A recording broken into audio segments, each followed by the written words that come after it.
નમસ્કાર દર્શક મિત્રો, હું છું પરમાર અનિશા. તમે જોઈ રહ્યા છો લોકસામના ન્યૂઝ. તો જોઈએ આજના સમાચાર. સૂત્રાપાડાથી અમારા રિપોર્ટર રામસિંહ મોરી સાથે. સૂત્રાપાડા શહેરમાં કારડિયા રાજપૂત સમાજ કારડિયા રાજપૂત સમાજ સેવા ટ્રસ્ટ સૂત્રાપાડા દ્વારા સંચાલિત 14મો સમૂહ લગ્ન યોજાયો, જેમાં 10 નવદંપતીએ પ્રભુતામાં પગલાં માંડ્યા. સૂત્રાપાડા શહેરમાં કારડિયા રાજપૂત સમાજના 14મો સમૂહ લગ્ન કાર્યક્રમ વસંત પંચમીના પવિત્ર દિવસે સમૂહ લગ્નનું ભવ્ય આયોજન કરવામાં આવેલું હતું. તેમજ દીપ પ્રાગટ્ય અખિલ ગુજરાત કારડિયા રાજપૂત સમાજના પ્રમુખ અને ગુજરાત રાજ્યના પૂર્વ કેબિનેટ મંત્રી શ્રી જસાભાઈ બારટના હસ્તે કરવામાં આવ્યું હતું. તેમજ નવદંપતીને આશીર્વાદ પાઠવ્યા હતા. 10 નવયુગલો લગ્ન ગ્રંથિથી જોડાયા હતા. સમૂહ લગ્ન પ્રત્યે જાગૃતતા અને કુરિવાજો દૂર કરવા તેમજ સમૂહ લગ્ન થકી સમાજમાં બિનજરૂરી ખર્ચ, સમય અને શક્તિનો વ્યય થતો અટકે છે. સમૂહ લગ્ન કાર્યક્રમમાં સૂત્રાપાડાના કારડિયા રાજપૂત સમાજના અગ્રણીઓ હાજર રહ્યા હતા.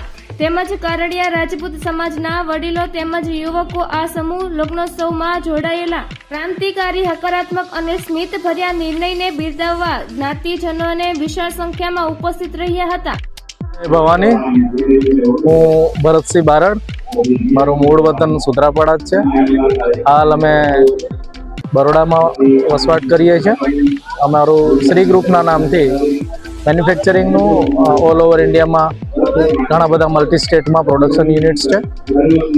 અને આજે આ ગામના દીકરા તરીકે સૂત્રાપાડા તાલુકા સમૂહ લગ્નમાં એને માણવાનો અવસર મળ્યો, એના માટે ખાસ અહીંયા ઉપસ્થિત રહ્યા છે. ગયા વર્ષે પણ આ સમૂહ લગ્નમાં મેં હાજરી આપી હતી. ગયા વર્ષે અને આ વર્ષે એક મેજર પરિવર્તન એ છે કે યુવાઓની ટીમે આ વર્ષે સમૂહ લગ્નનો જે પ્રોગ્રામ છે એ સંભાળ્યો છે અને ઘણા બધા ફેરફાર કર્યા છે. કરિયાવરથી માંડી લગ્નની વ્યવસ્થા, મંડપની વ્યવસ્થા, જમણવારની અંદર જે એક જ સાથે એક જ વસ્તુ પીરસાય, વીઆઈપી હોય કે જનસામાન્ય હોય, એ એક ઉડીને આંખે વળગે એવો એક એ લોકોએ સરસ પ્રયાસ કર્યો છે. ઉપરાંત જે સ્ટેજ વ્યવસ્થા કરી છે દરેક વરરાજાઓ અને કન્યાઓ માટે, એ પણ કાબિલેદાદ છે. અને એ લોકોએ જે પ્રવાસો કરી અને આખા તાલુકાને જોડવાનો પ્રયાસ કર્યો છે.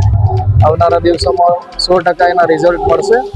અને મારી તો દિલી ઈચ્છા એવી છે કે આવનારા આ દિવસે લગભગ 101 કન્યાઓ અને વરરાજાઓ આ મંડપ નીચે એના લગ્ન જીવનની શરૂઆત કરે.